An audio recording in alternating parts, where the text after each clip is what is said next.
দূর শহরের এক ফ্ল্যাটে সিদ্ধার্থ একাই থাকে। দিনগুলো কাটছিল একঘেয়ে নির্ভার। তবে হঠাৎ করেই তার জীবনের ঘড়ির কাঁটা যেন উল্টো দিকে ঘুরতে শুরু করলো। প্রথমে বিষয়টা পাত্তা না দিলেও যত দিন যায় বুঝতে পারে এই ফ্ল্যাটে সে একা নয়। তখন থেকেই তার জীবনের ক্যানভাসে শুরু করলো ভয়ের, বিষাদের আর অজানা রহস্যের এক অন্ধকার প্রতিচ্ছবি। বলছিলাম আজকের মুভি পিশাচুর কথা। একটা অপয়া সকাল, নরম আলোয় ভিজে থাকা শহরের এক কোনায় হঠাৎই রাস্তার মোড়ে ঘটল এক ভয়াবহ দুর্ঘটনা। একজন মেয়ে, ভবানী, পড়ে আছে রক্তে ভেসে, নিথর নিস্পন্দ। চারপাশ থেকে ছুটে এলো মানুষ, উৎসুক চোখে, কেউ ভয়, কেউ দয়ায়। সিদ্ধার্থ তখন ঠিক সামনে। একজন অটোওয়ালার কাছে জানতে পারল ভবানীর স্কুটিকে একটা সবুজ গাড়ি ধাক্কা মেরে পালিয়ে গেছে, কিন্তু নম্বর কেউ দেখেনি, শুধু রয়ে গেছে রক্ত আর চিৎকার। ভবানীর রক্তপাত দেখে গা শিউরে ওঠে সিদ্ধার্থর। দুজন অটোওয়ালার সাথে মেয়েটিকে তুলে নেয় অটোতে, আর একজন মহিলা ভবানীর ফোন থেকেই ওর বাড়িতে খবর পাঠায়। সিগন্যালে লাল বাতি জ্বললেও অটো গিয়ে ধাক্কা মারে এক পথচারীকে। সে রেগে উঠে তেড়ে আসে, কিন্তু অটোতে ভবানীর রক্তাক্ত মুখ দেখে থেমে যায়। হাসপাতালে যখন ভবানীকে নামানো হচ্ছিল তখন সিদ্ধার্থর দিকে তাকিয়ে সে একটা অদ্ভুত হাসি দেয়। জানে চিনে না, তবুও বিশ্বাস করে হাত বাড়ায় শেষবারের মতো, আকুতি জানায়, যেন বলে আমায় বাঁচাও। ওটিতে ঢোকার আগে হাতটা ওর চেপে ধরে, আর সেই চেপে ধরা হাতটা ছাড়িয়ে নিতেই ভবানীর শরীরটা একবার কেঁপে উঠে বলল বাবা, আর সেইখানেই থেমে যায় নিঃশ্বাস। সিদ্ধার্থ যেন হিম হয়ে যায়। জীবনের প্রথমবার তার চোখের সামনে কেউ মারা গেল। শুধু মারা গেল না, একটা অজানা অনুভব রেখে গেল। ভবানীর মৃত্যু সংবাদ পেয়ে তার বাবা পাগলের মতো ছুটে আসে। স্ত্রীকে আগে হারিয়েছেন এবং এই মেয়েটি ছিল তার সব। হাসপাতালের করিডোরে পড়েছিল ভবানীর এক পাটি জুতো। সেই জুতো হাতে নিয়ে সিদ্ধার্থ চুপচাপ বেরিয়ে আসে। মনে হচ্ছিল যেন কোনো কথা, কোনো কান্না এখন এই নিঃশব্দতার থেকেও দুর্বল। এরপর কেটে গেছে কিছুদিন। সিদ্ধার্থ একজন ভায়োলিন আর্টিস্ট, কিন্তু সেই দিনের পর যেন সুরগুলো ওর আঙুলে এসে কাঁদতে শুরু করেছে। ভায়োলিনে আসে না আনন্দের সুর, বাজে শুধু ক্ষত আর কষ্ট। সন্ধ্যা নামলেই সে তার লাল গাড়ি নিয়ে চলে যায় সাবওয়ের নিচে। অন্ধ ভিখারিদের ভিড়ে বসে বাজাতে থাকে তার হৃদয়ের ভাঙা সুর। প্রতিদিন যা রোজগার হয় সবটা দিয়ে আসে তাদের, নিজে শুধু এক গভীর শূন্যতায় ডুবে থাকে। বন্ধু বদ্রি একদিন এসে দেখে এই দৃশ্য, রাগে তেতে ওঠে। কিন্তু একজন বন্ধুর রাগ যতটা ক্ষণস্থায়ী হতে পারে ততটাই। সে বুঝে যায় ভবানীর মৃত্যু ভিতর থেকে গিলে ফেলছে সিদ্ধার্থকে। এরই মধ্যে ঘটে যায় ঘটনা। এক বাইকওয়ালা এক পথচারীকে ধাক্কা মেরে পালাতে যায়। সিদ্ধার্থ আর নিজেকে সামলাতে পারে না, গিয়ে লোকটাকে বেধড়ক পেটায়। বদ্রি হতবাক হয়ে যায় এমন রাগ দেখে, তবুও শান্তভাবে বলল, তুই কিছুদিন ড্রিঙ্কস কর, একটু হালকা হ। সেই সন্ধ্যায় সিদ্ধার্থ দুটো বিয়ারের বোতল নিয়ে আসে। তবে ফ্ল্যাটের নিচে বসে থাকা তিনজন ছেলেকে দেখে বোঝা গেল ওরা ওত পেতেই বসেছিল। একজন 100 টাকা ধার চাইলে সিদ্ধার্থ দিয়ে দেয়। লিফট কাজ করছে না, সিঁড়ি ভরসা। দোতলার বাসিন্দা আবারও বউটাকে পেটাচ্ছে। দেওয়ালের ওপাশ থেকে সেই কান্না যেন কাঁচের মতো কেটে যায় বুকে। একই ফ্লোরে থাকে মাগেশ। একটু অন্যরকম হলেও ছেলেটা দারুণ। সিদ্ধার্থর সঙ্গে ওদের ভালোই সম্পর্ক। ঘরে ঢুকে বিয়ার আর ওপেনার রেখে স্নানে যায়, কিন্তু ফিরে এসে দেখে ওপেনার উধাও, খুঁজেও কিছু পায় না। ড্রিঙ্কসে অভ্যস্ত না থাকায় সে দাঁত দিয়ে খুলতে পারেনি ছিপি। অগত্যা সোফায় গা এলিয়ে দেয়। হঠাৎ একটা শব্দ। দরজা খুলে দেখে মাগেশ দাঁড়িয়ে আছে, চোখ মেলে কারোর দিকে তাকিয়ে হাসছে। সিদ্ধার্থ ওকে বাবা মার কাছে দিয়ে এসে ঘুমিয়ে পড়লে দেখা যায় ঘরের ভিতর তখন যেন কারোর উপস্থিতি। সকালে ঘুম ভাঙে ফোনের অ্যালার্মে। গায়ে চাদর দেখে চমকে ওঠে, কারণ সে তো রাতে কিছুই নেয়নি। তবে অত শত না ভেবে তাড়াতাড়ি বেরিয়ে যায় রেকর্ডিংয়ে। প্রতিদিনের মতো আজও দাঁড়িয়ে পড়ে ভবানীর অ্যাক্সিডেন্টের জায়গায়, চুপচাপ যেন কিছু খুঁজে বেড়াচ্ছে। সেদিন সাবওয়ে থেকে ফেরার পথে ঘটে যায় এক অপ্রত্যাশিত ঘটনা। কয়েকজন গুন্ডা অন্ধদের কাছ থেকে টাকা ছিনিয়ে পালানোর চেষ্টা করছিল। সিদ্ধার্থ কিন্তু চুপ করে দাঁড়িয়ে থাকেনি। 5 জন হলেও সে একাই রুখে দাঁড়িয়েছিল তাদের সামনে। শুরু হয় হাতাহাতি। তীব্র ধাক্কাধাক্কির মাঝে একসময় ওরা সিদ্ধার্থকে কাবু করে ফেলে। ওদের লিডার এক ভাঙা কাঁচের বোতল তুলে নেয়, সেটা ওর গলায় বসিয়ে দিতে উদ্যত। ঠিক তখনই অদ্ভুত কিছু ঘটে। কাঁচের বোতলটা ঘুরে যায় তার নিজের দিকে। লিডার নিজেই নিজেকে আহত করে ফেলল। গুন্ডারা আহত লিডারকে নিয়ে পালায়, আর সিদ্ধার্থ ফ্ল্যাটে ফিরে আসে, গায়ে ক্ষত আর মনে আতঙ্ক। ফ্ল্যাটে ঢুকে দেখতে পায় নিচের ফ্লোরের সেই স্বামী স্ত্রীর মধ্যে আজও ঝগড়া চলছে। লোকটা বউকে মারছে। সিদ্ধার্থ একবার থেমে তাকায়, তবে কিছু না বলেই চলে যায় উপরে। সিঁড়ি বেয়ে উপরে উঠে দেখে মাগেশ বল নিয়ে খেলছে, কিন্তু বলটা ওর দিকে কে ছুঁড়ছে। ভীত সিদ্ধার্থ এইবার আর দেরি করতে চায় না। নতুন একটা ওপেনার কিনেছে, আজ কিছু না হলেও সে বিয়ার খেয়েই ছাড়বে। ফ্রিজ থেকে বোতল বের করে টেবিলে রাখে, কিন্তু স্নান থেকে ফিরে এসে দেখে ওপেনার আবারও উধাও। এমনকি দেওয়ালে ঝোলানো চাবির গোছাটাও নেই। এতবার এমন কেন হচ্ছে? প্রতিটা রুম একে একে খুঁজে দেখার পর মাগেশের মায়ের কাছ থেকে আরেকটা ওপেনার নিয়ে ঘরে ঢুকে থমকে যায়। বোতল দুটো ভাঙা অবস্থায় মেঝেতে ছড়ানো। এইবার সে বুঝে যায় এটা শুধু কাকতালীয় নয়। অগত্যা উপায় না দেখে বন্ধু বদ্রীকে ডাকে। সব ঘটনা বলার পর জানায় যে এই ফ্ল্যাট হন্টেড। বদ্রী প্রথমে বিশ্বাস করতে চায় না, কারণ এই ফ্ল্যাট সিদ্ধার্থ 3 বছর ধরে ভাড়া নিয়ে আছে, আর 3 বছর আগে এইখানে কেউ মরেনি। তাহলে হন্টেড হওয়ার তো প্রশ্নই ওঠে না। এইভাবেই রাতে গল্প করতে করতে দুজন ঘুমিয়ে পড়ে। ঠিক মাঝরাতে বদ্রীর ঘুম ভাঙল, কারণ নিঃশব্দ উপস্থিতি তার কানে ফিস ফিস করছে। প্রথমে ভাবে হয়তো সিদ্ধার্থ মজা করছে, কিন্তু কিছুক্ষণের মধ্যে বুঝতে পারে সিদ্ধার্থ তো ঘুমিয়ে। এই অনুভূতি, এই ঠান্ডা শ্বাস, এক অজানা শক্তির ছায়া। তারা এরপর আর থাকতে পারে না। রাতের গভীরে দুজন একসাথে রাস্তায় নেমে পড়ে। তাদের দেখে এক পেট্রোলিং অফিসার জিজ্ঞেস করে, এই রাস্তায় কেন? বদ্রী বলে, আমরা পাগল নই, চোরও নই, আমরা ভায়োলিন বাজাই, কিন্তু আজ আমাদের ঘরে কিছু একটা হয়েছে। অফিসারের কাছ থেকে ফোন নিয়ে তারা এক বন্ধুকে কল করে। সে বন্ধুর মাধ্যমে জামা কাপড়ের ব্যবস্থা করে বাকিটা রাত বাইরেই কাটায়।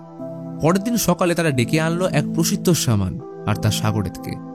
শামান অনেকক্ষণ ফ্ল্যাটের এদিক ওদিক ঘুরে সিদ্ধার্থর বিছানার পাশ থেকে একটা পাকা চুল খুঁজে পায়। সেই চুল জলের সাথে মিশিয়ে তখন পান করার প্রস্তুতি নিচ্ছে। ঠিক তখনই সে 50,000 টাকা দাবি করে। সিদ্ধার্থ কিছু না ভেবেই রাজি হয়। টাকার বান্ডিল রান্নাঘরে ছুঁড়ে শামান রীতিমতো অদ্ভুত আচরণ করতে শুরু করে। হঠাৎ করেই ওর শরীর থরথর করে কাঁপতে থাকে, চোখ উল্টে যায়, গলায় অদ্ভুত আওয়াজ। তাকে দেখে মনে হচ্ছিল যেন কারোর দখলে চলে গেছে। সে একটা কাগজে লেখে যে এই ফ্ল্যাটের ঠিক উত্তর দিকে একটা কুয়ো রয়েছে। সেই কুয়োতে 27 বছর আগে এক গর্ভবতী মেয়েকে জীবন্ত পুঁতে ফেলা হয়েছিল। তার আত্মাই এইখানে এখন বিরাজ করছে, আর এই আত্মা থেকে মুক্তি পেতে হলে কিছু সোনা নিয়ে জঙ্গলের একটা নির্দিষ্ট জায়গায় পুঁতে আসতে হবে। এই কথা জানিয়ে শামান রান্নাঘর থেকে টাকা আনতে গিয়ে দেখে যে টাকাগুলো নেই। কিন্তু হঠাৎই রান্নাঘরের চিমনি থেকে এক বিকট অশরীরী শক্তি ঝাঁপিয়ে পড়ে শামানের উপর। তাকে টেনে তুলে নিলে ছটফট করতে থাকে। একটা সময় সব থেমে যাওয়ার পর শামান সিদ্ধার্থর দিকে তাকিয়ে ওর হাত ধরে করুণ স্বরে বলে, বাবা। তারপরেই অজ্ঞান। পরক্ষণে সম্বিত ফিরতে দুজনে ভয়ে পালিয়ে যায়, কিন্তু তার ঠিক আগেই তারা দেখে চিমনি থেকে 50,000 টাকা এসে মেঝেতে ছড়িয়ে পড়ে রয়েছে। এইখানে সিদ্ধার্থ সন্দেহের আর অবকাশ রইল না, কারণ এই ফ্ল্যাটে যে আত্মা আছে সে আর কেউ নয়, স্বয়ং ভবানী। সিদ্ধার্থ ঠিক করলো সে আর এই ফ্ল্যাটে থাকবে না। সাবওয়ের অন্ধকার, ভিখারিদের সরলতা আর ভায়োলিনের করুণ সুরই হবে এখন তার আশ্রয়। কিন্তু ঠিক তখনই একটা ফোন আসে। স্ক্রিনে ভেসে ওঠে পরিচিত নাম, মা। ফোনটা চিন্তা বাড়িয়ে তোলে, কারণ মা ওকে না জানিয়ে ফ্ল্যাটে এসে গেছেন। তড়িঘড়ি করে সিদ্ধার্থ ফিরে আসে, দেখে মা বসে আছে। হেসে বললেন, তোর বাবা মান্দাপামে বিজনেস অডিটে গেছে, তাই ভাবলাম তোর কাছে এসে কিছুদিন থাকি। কিন্তু সিদ্ধার্থর চেহারায় স্বস্তি নেই, বরং চিন্তার টান পড়ে তার কপালে। একটা দীর্ঘশ্বাস ফেলে বলল, মা, তোমার এইখানে থাকা ঠিক হবে না, কারণ এই ফ্ল্যাট হন্টেড। মা চোখ বড় করে তাকিয়ে হেসে ফেলল, তুই কি এখনকার যুগে দাঁড়িয়ে ভূতের গল্পে বিশ্বাস করিস? সিদ্ধার্থ বোঝানোর চেষ্টা করে, তাই সে বিয়ার আর ওপেনার টেবিলে রেখে মাকে নিয়ে বাথরুমে যায় প্রমাণ দেখাতে, কারণ এই ঘরে অদৃশ্য শক্তি আছে। কিন্তু কিছুক্ষণ পর ফিরে এসে দেখে সব আগের জায়গায় ঠিকঠাক পড়ে আছে, কোনো অদ্ভুত কিছুই ঘটেনি। এই দেখে মা রেগে বলে যে আমি এইখানেই থাকবো, ফালতু নাটক বন্ধ কর। পরের দিন বদ্রী একটা চালাকি করে ল্যান্ডলাইন থেকে সিদ্ধার্থর মা মানে জানকীকে ফোন করে বলে, আমি ডক্টর সুরেশ বলছি মান্দাপাম থেকে। আপনার স্বামী অ্যাক্সিডেন্টে মাথায় আঘাত পেয়েছেন, হসপিটালে ভর্তি, তবে চিন্তার কিছু নেই। কিন্তু এতে প্ল্যান উল্টো ফল দেয়। জানকি ডেকে বলে, ফোন দাও, আমি জানি এটা বদ্রির কাজ। আমি মিথ্যে বলেছিলাম, ওর বাবা কোথাও যায়নি, বাড়িতে বসে ক্রিকেট দেখছে। প্রথমে ভূত আর এখন অ্যাক্সিডেন্ট।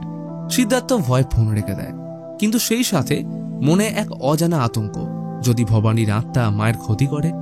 বেলায় জানকি মাগেশকে সঙ্গে নিয়ে বাজার থেকে ফিরছিলেন, তখনই নিচের তলার সেই লোকটা আবার তার স্ত্রীর গায়ে হাত তোলে। জানকি আর সহ্য করতে পারেনি। প্রথমে মুখে প্রতিবাদ করলেও পরে পুলিশে ফোন করতে গেলে লোকটা রেগে তাকে ধাক্কা দিয়ে ফেলে দেয়। মাথায় গুরুতর আঘাতে রক্ত ছড়িয়ে পড়ল। মাগেশের মা ছুটে এলে মাগেশ উঠে যায় উপরে, হাতের বলটা ছুঁড়ে মারে লোকটার দিকে। লোকটা এই দেখে মাগেশকে মারতে যায়, কিন্তু ঠিক তখনই ভবানী এসে ঝাঁপিয়ে পড়ে লোকটার উপর। ভয়ঙ্কর শক্তিতে টেনে হিঁচড়ে নিয়ে যায়, পেটাতেও ছাড়ে না। আর এদিকে সিদ্ধার্থর ঘরের দরজা বাইরে থেকে বন্ধ করে দিয়েছে ভবানী। কয়েক মিনিটের মধ্যে পুরো ফ্ল্যাট স্তব্ধ, লোকটা নিস্তেজ হয়ে পড়ে। মাগেশ দরজা খুলে দিলে সবাই বিস্ময়ে তাকিয়ে থাকে, এতক্ষণে কি হয়ে গেল।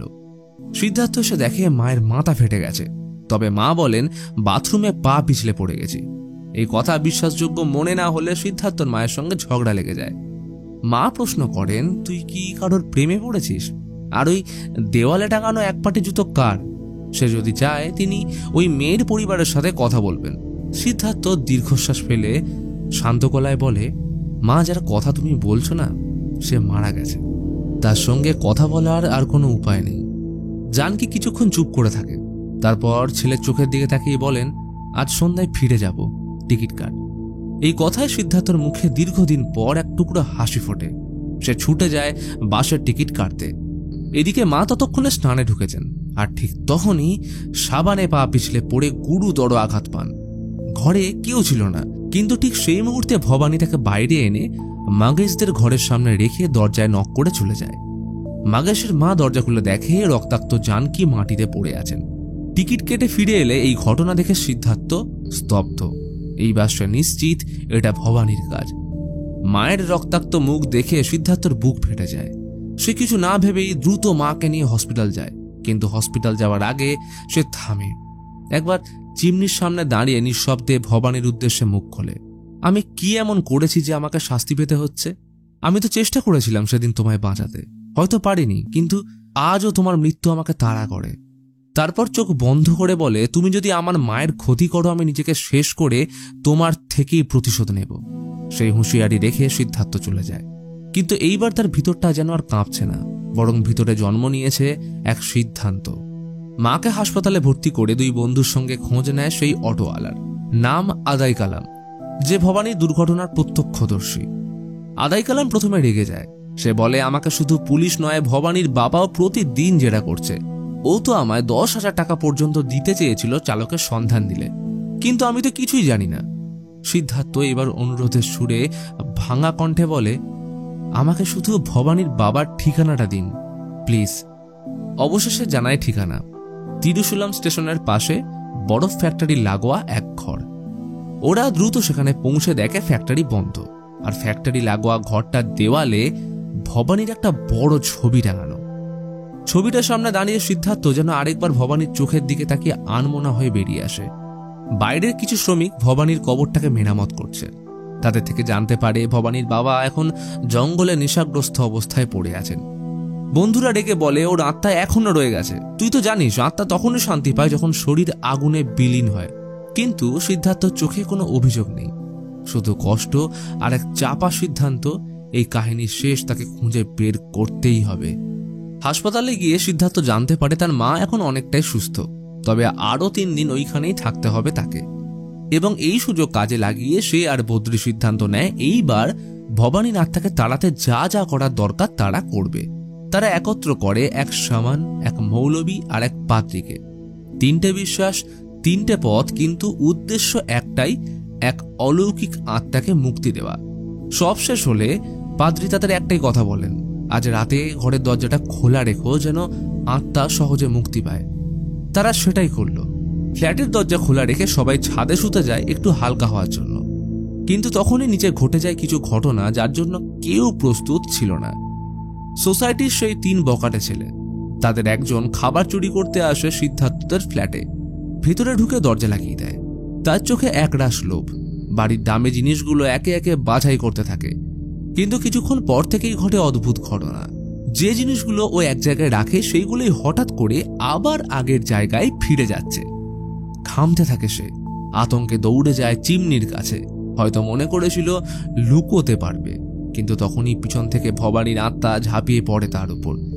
ছেলেটার চিৎকার শুনে বাকিরা ছাদ থেকে নেমে আসে এবং ওর অবস্থা দেখে হাসবে নাকি ভয় পাবে কেউ বুঝে উঠতে পারে না। সিদ্ধার্থর শরীর তখন কাঁপছে, মুখে একটাই কথা, ও এইখানে আছে, এখনো আছে। সিদ্ধার্থ আর শান্ত থাকতে পারল না। রাতের আধারে ছুটে যায় ভবানীর বাবার কাছে। সে আর কিছু শুনতে চায় না। সামনের জমিতে কবর খুঁড়ে ফেলতে শুরু করে। ভবানীর বাবা ছুটে এসে কাঁপা হাতে সিদ্ধার্থদের পা ধরে বলে, আমি হাত জোর করে বলছি কবর খুঁড়ো না। কিন্তু ওরা থামে না। রাগে ভবানীর বাবার উপর হাত তুলতে যায়। এই দৃশ্য দেখে সিদ্ধার্থ থেমে গেল। তার গলায় এক অদ্ভুত বিষাদ। ভবানী যদি প্রতিশোধ নিতে চায় তবে আমার থেকে নিক, কিন্তু আমার মায়ের কি দোষ? সে বলে তার উচিত মেয়ের বডি কবর থেকে বের করে জ্বালিয়ে দেওয়া। এতে যদি তার আত্মা মুক্তি পেয়ে সিদ্ধার্থর ফ্ল্যাট থেকে যায়। ভবানীর বাবা কিছুক্ষণ চুপ করে থাকে। তার চোখে কান্না, কিন্তু মুখে অদ্ভুত প্রশান্তি। সে ধীরে ধীরে বলল, তুমি বলছো ভবানীর আত্মা তোমার ফ্ল্যাটে থাকে, কিন্তু কেন যাবে ও তোমার কাছে? এই প্রশ্নের উত্তর তখনও সবার কাছে অজানা। ভবানীর বাবা আর কোনো প্রশ্ন করেন না। সিদ্ধার্থকে নিয়ে রওনা দেয় তাদের ফ্ল্যাটের দিকে। সেইখানে পৌঁছে তারা একসঙ্গে ভবানীর অপেক্ষা করে। হঠাৎই ফোন বাজে, অচেনা নম্বর। সিদ্ধার্থ ফোন কেটে দেয়। একবার, দুবার, বারবার ফোনের পর ফোন আসতেই থাকে। শেষমেশ ল্যান্ডলাইনে ফোন আসায় বদ্রি রিসিভ করলে দেখে হাসপাতাল থেকে মায়ের ফোন। সিদ্ধার্থ বলে, এবার আপনি নিজেই শুনুন ভবানী আমার মায়ের সাথে কি করেছে। জিজ্ঞেস করল, মা, তোমায় বাথরুমে ফেলে কে মারতে চেষ্টা করেছিল? সত্যিটা বলো তো, সবাই শুনতে চায়। কিন্তু মা যা বলল তা শুধু সিদ্ধার্থ নয়, ভবানীর বাবাকেও স্তব্ধ করে দেয়। বলেন, তুই যাকে পিশাচ ভাবছিস সে আসলে একজন দেবী। সেই আমায় বাঁচিয়েছে। জানকী ধীরে ধীরে সব খুলে বলল। তুই যখন বলতিস ফ্ল্যাটে কেউ আছে, আমি হাসতাম। কিন্তু সেদিন বাথরুমে পড়ে গিয়ে দেখলাম একটা মেয়ে আমায় টেনে বাইরে নিয়ে এলো। আমি জানি সে মানুষ নয়, কিন্তু তার স্পর্শে ছিল না কোনো ক্ষোভ, ছিল কেবল কোমলতা। মা হয়তো আরো কিছু বলতে যাচ্ছিলেন, কিন্তু হাসপাতাল থেকে ফোন কেটে দিলে সিদ্ধার্থর মাথা লজ্জায় হেঁট হয়ে যায়। ভবানীর বাবা চুপচাপ উঠে গিয়ে একটা সিগারেট আর দেশলাই রেখে দেয় চিমনির সামনের টেবিলে। তখনই চিমনির অন্ধকার থেকে ভবানী বেরিয়ে আসে। সে নিচে নেমে এসে টেবিল থেকে সিগারেট আর দেশলাই তুলে আবার চিমনির গভীরে মিলিয়ে যায়। ভবানীর বাবার চোখ ঝাপসা হয়ে আসে। তিনি পাগলের মতো ছুটে যান চিমনির দিকে। চিৎকার করে বলেন, ভবানী, তুই আমায় ছেড়ে গেছিস কেন? দেখ, আমি তো আর ধূমপান করি না। আমার সাথে বাড়ি ফিরে আয় মা। তোকে ছাড়া ঘরটা ফাঁকা। তুই না থাকলে ফ্যাক্টরিটাও শূন্য লাগে। তোর মতো কেউ ছিল না যে আমার সঙ্গে কাঁধে কাঁধ মিলিয়ে কাজ করত। ভবানী খুব কাছে এসে আবার দূরে চলে যায়। তারপর সে চিমনির ভিতর থেকে বেরিয়ে আসে দুটো হাত। সেই হাত দিয়ে বাবার চোখের জল মুছিয়ে দেয়। ভবানীর বাবা বলে, তিনি চাইলে নিজেকে শেষ করে দিতে পারত, তবে তার একটা কাজ এখনো বাকি। তিনি ওই লোকটাকে খুঁজছে যে ভবানীর মৃত্যুর জন্য দায়ী। ভবানী একবার বলে দিক তার পরিচয়, সে নিজে গিয়ে খুন করবে। কিন্তু এই ঘটনা বলতেই ভবানী চলে যায়, আর আসে না, হারিয়ে যায় বাতাসের মধ্যে। সিদ্ধার্থ তখন এসে ভবানীর বাবার হাত ধরে বলে, আমি ভুল বুঝেছিলাম কাকু। আজ জানলাম সে কাউকে ক্ষতি করতে আসেনি। সে শুধু থেকে গেছে আমার পাশে, নিঃশব্দে নীরব ভালোবাসায়। সিদ্ধার্থ ভবানীর সেই এক পাটির জুতোটা তুলে দিয়ে বলে, যদি ভবানী বেঁচে থাকতো আমি নিজেই আপনার কাছে বিয়ের প্রস্তাব নিয়ে যেতাম। ভবানীর বাবা দীর্ঘ নিঃশ্বাস ফেলে বললেন, আজ বুঝলাম ভবানী কেন তোর কাছেই ফিরে এসছে। আমি যখনই ওকে জোর করতাম বিয়ে করতে, সে বলতো, যেদিন আমি আমার ভালোবাসার মানুষকে খুঁজে পাবো সেদিন নিজেই বিয়ে দিতে বলবো তোমায়। চোখে জল নিয়ে ভবানীর বাবা বলেন, আজ সন্ধ্যায় তার সৎকার হবে আগুনেই। কিন্তু সিদ্ধার্থ বাধা দেয়, না, এখন না। তাকে তো আমি ভুল বুঝে তাড়িয়ে দিতে চেয়েছিলাম। আজ যদি তাকে সত্যি চিরতরে বিদায় দিই তাহলে আমি নিজেকে কোনোদিনও ক্ষমা করতে পারবো না। সে ভবানীর বাবার কাছে 3 দিনের সময় চায়। এই সময়ের মধ্যে সে খুঁজে বার করবে সেই মানুষটিকে যার ভুলে ভবানী হারিয়ে গিয়েছিল জীবনের মায়া থেকে। ভবানীর বাবা মাথা নাড়েন। এই যেন এক অদ্ভুত শান্তির সন্ধানে দুজন মানুষের এক চুক্তি। সিদ্ধার্থ আর সময় নষ্ট করল না। সে বন্ধুদের সঙ্গে যায় লোকাল থানায়। পুলিশকে বলে ভবানীর বাবা আসলে তার আঙ্কেল। তথ্য অবশ্য মিলল। সেই অটোওয়ালা থেকে জানা গেছে যে অ্যাক্সিডেন্টের দিন একজন সবুজ গাড়ি চুরি করে পালাচ্ছিল, যেটার সাথেই ভবানীর অ্যাক্সিডেন্ট হয়েছে। তবে ভয়ের চোটে লোকটা গাড়ি পাইলট থিয়েটারের সামনে রেখে পালিয়ে যায়। যেটুকু জানা গেছে, গাড়ির মালিক গাড়ি বিক্রির জন্য হাবিবুল্লাহ রোডের মেকানিকের কাছে দিয়ে গেছিল। সেই সূত্র ধরে তারা সেখানে পৌঁছয়। গ্যারেজে পৌঁছে তারা একটা সবুজ গাড়ি দেখে ফেলে। তবে গ্যারেজের লোক গাড়িটা দেখে অবিচল, বলেই দেয় এই গাড়ি বিক্রির জন্য নয়, যাও চলে যাও এখান থেকে। কিন্তু সিদ্ধার্থ থামে না। ওরা গ্যারেজের এক কর্মীকে গোপনে ধরে তাকে বিরিয়ানির প্রলোভন দেখিয়ে জানতে পারে গ্যারেজের মালিক ওর আত্মীয় সম্পতের থেকে সবুজ গাড়িটা ধার করে, এবং সেদিন থেকে পুলিশ ওদের পিছু নিয়েছিল বটে, কিন্তু রবি গাড়িটা নিয়ে পালায়। রবির খোঁজ পাওয়া যায় এক সেলুনের মধ্যে। সিদ্ধার্থ গিয়ে তাকে চেপে ধরে, তুই ভবানীকে মেরেছিস তাই না? রবি অস্বীকার করে বলে যে আমি কাউকে ধাক্কা মারিনি, আমি তো ওকে দেখিনি। রবি জানায় অ্যাক্সিডেন্টের দিন তার বউয়ের সঙ্গে সে ছিল। 13 বছর বিয়ে হলেও তাদের কোনো সন্তান হয়নি, সেই কারণে তারা হসপিটাল থেকে একটা শিশু চুরি করে পালাচ্ছিল। এই কথা শুনে সবাই হতবাক। সে বলে, হ্যাঁ আমি দোষ করেছি, কিন্তু আমি কোনো দুর্ঘটনা ঘটাইনি। তখন আকস্মিকভাবে রবি ওর বোনকে জিজ্ঞেস করলে জানতে পারে সে নাকি ভবানীর অ্যাক্সিডেন্টের প্রত্যক্ষদর্শী ছিল। মেয়েটা প্রথমে চুপ থেকে তারপর সত্যিটা বলতে শুরু করলো। সিদ্ধার্থ শুনে কিছু না বলে হঠাৎ চুপচাপ বেরিয়ে যায়। বন্ধুরা কিছুই বোঝে না এই নীরবতা, এই চাহনি হঠাৎ এমন ভারী কেন। সিদ্ধার্থ একাই গাড়ি নিয়ে ছুটে যায় আদাই কালামের কাছে। সঙ্গে নিয়ে যায় একটা আপেলের বাক্স। গিয়ে বসে তার সামনে। শান্ত গলায় প্রশ্ন করে, কাকা এই আপেলগুলো কি রঙের বলুন তো? আচমকা প্রকৃতি অশান্ত হয়ে ওঠে। দমকা ঝড় উঠে যায় রাস্তায়। আদাই কালামের অটো উল্টে পড়ে যায়। চারপাশ থেকে এক অজানা আর্তনাদ ভেসে আসলো। কিন্তু সিদ্ধার্থ শান্ত। তার চোখে কেবল একটাই প্রশ্ন, এই আপেলগুলো কি রঙের কাকা? আদাই কালাম বলে, সবুজ। আর তখন এই ভবানীর আত্মা ধেয়ে এসে সিদ্ধার্থকে ছুঁড়ে ফেলে দেয়। তবুও সে থামে না। শেষবারের মতো আবার জিজ্ঞেস করল, কাকা ভালো করে বলো এগুলো কোন রঙের আপেল?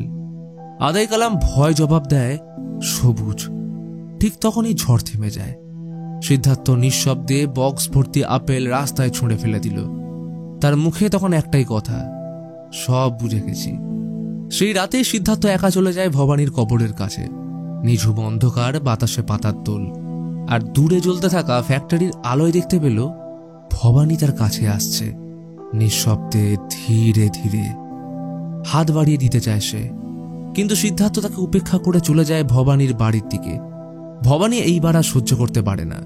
পিছন থেকে এসে ওর গলা টিপে ধরল। এই টানাপোড়েনের হাহাকার দেখে ভবানীর বাবা দৌড়ে আসে বাইরে।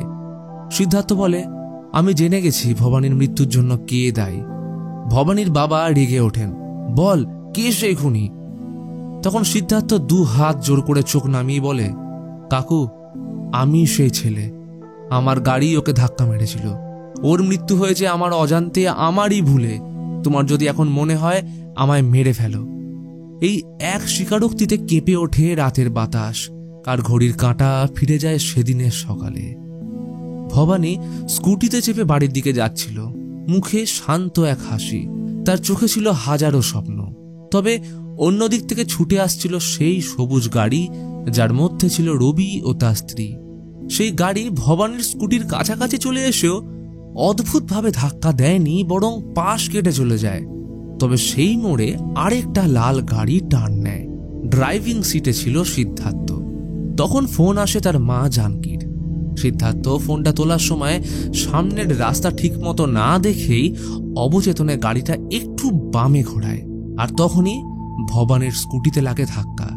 ছিটকে পড়ে ভবানী, রক্তে ভেসে যায় রাস্তা, এবং সেটাই হয়ে ওঠে তার জীবনের শেষ অধ্যায়। এই দৃশ্যটা চাক্ষুষ দেখেছিল দুজন, রবির বোন আর আদাই কালাম। কিন্তু এইখানেই আসে গল্পের মোড়। আদাই কালাম ছিল কালার ব্লাইন্ড, রং চেনার ক্ষমতা নেই তার।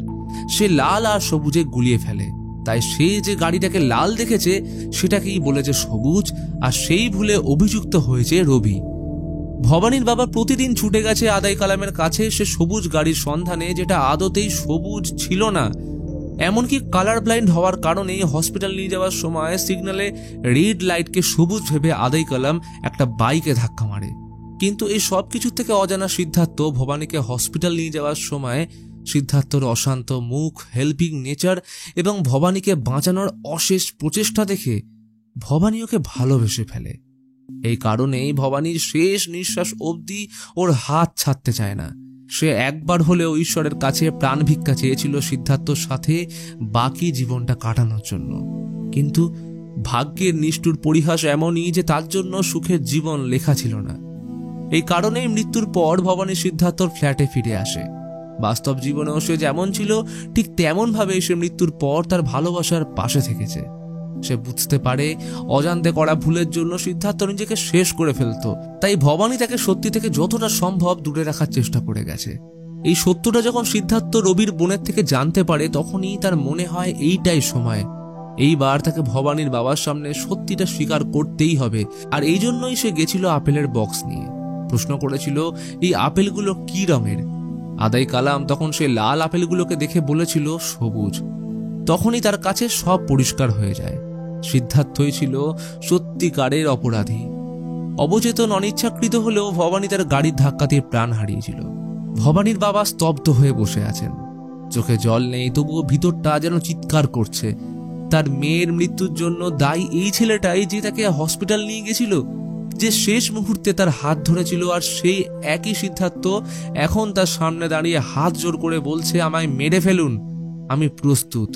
এই স্বীকারোক্তির সাথে বাতাস স্তব্ধ হয়ে যায়। দূরে দাঁড়িয়ে থাকা ভবানীর আত্মা নীরবে দেখছে সবকিছু, কিন্তু ভবানীর বাবা সিদ্ধার্থর দিকে তাকিয়ে থাকেন কিছুক্ষণ। তারপর বলেন, সিদ্ধার্থ, আমি ভবানীর সৎকার এখনো পর্যন্ত করিনি। এই যে এই কবরটা, সেটা আসলে একটা ছল, পরিবার পরিজনকে দেখানোর জন্য। তার আসল দেহটা আমি আজও সযত্নে রেখে দিয়েছি। এই কথা শুনে সিদ্ধার্থ বিস্ময়ে জিজ্ঞেস করে, সে কোথায়? ভবানীর বাবা ওকে নিয়ে যায় তার বরফের ফ্যাক্টরির আন্ডারগ্রাউন্ড সেফটি চেম্বারে।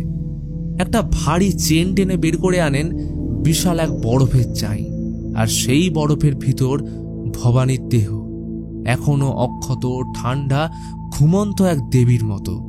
এই দৃশ্য দেখে সিদ্ধার্থ হাঁটু গেড়ে বসে পড়ে। তার মুখে একটাই কথা, ভুল হয়ে গেছে। এত বড় ভুল যদি আমি জানতাম, যদি একবার বুঝতে পারতাম। তখনই সে উঠে দাঁড়িয়ে বরফের সেই খণ্ড নিজের উপর ফেলে নিজেকে শেষ করতে চায়। আর পরক্ষণেই ভবানীর আত্মা ঝাঁপিয়ে পড়ে সিদ্ধার্থর দিকে। সে বরফ ফাটিয়ে সিদ্ধার্থকে টেনে সরিয়ে নেয় এবং শেষবারের মতো সিদ্ধার্থর হাত স্পর্শ করে নিজের শরীরটা নিয়ে ধীরে ধীরে উঠে আসে উপরের দিকে। ভবানীর আত্মা বাতাসে ভেসে চলেছে দেহ নিয়ে। দুজন অবাক হয়ে এই দৃশ্য দেখছে। দূরে রাখা সিদ্ধার্থর লাল গাড়ির দরজা খুলে যায়। ভবানী নিজের দেহ নিয়ে সেই গাড়ির ভিতরে ঢুকে পড়ল। আর ঠিক সেই মুহূর্তে গাড়িটা দাউ দাউ করে জ্বলে ওঠে। লেলিহান আগুনের শিখার মধ্যে ভবানীর দেহ, ভবানীর আত্মা, ভবানীর সমস্ত অতৃপ্তি চিরতরে বিলীন হয়ে যায়। গাড়ির আগুন ছড়িয়ে পড়ল চারপাশে। সিদ্ধার্থ ভবানীর বাবার বুকে মাথা রেখে ফুঁপিয়ে কাঁদে। ভবানীর বাবাও আর নিজেকে আটকে রাখতে পারেন না।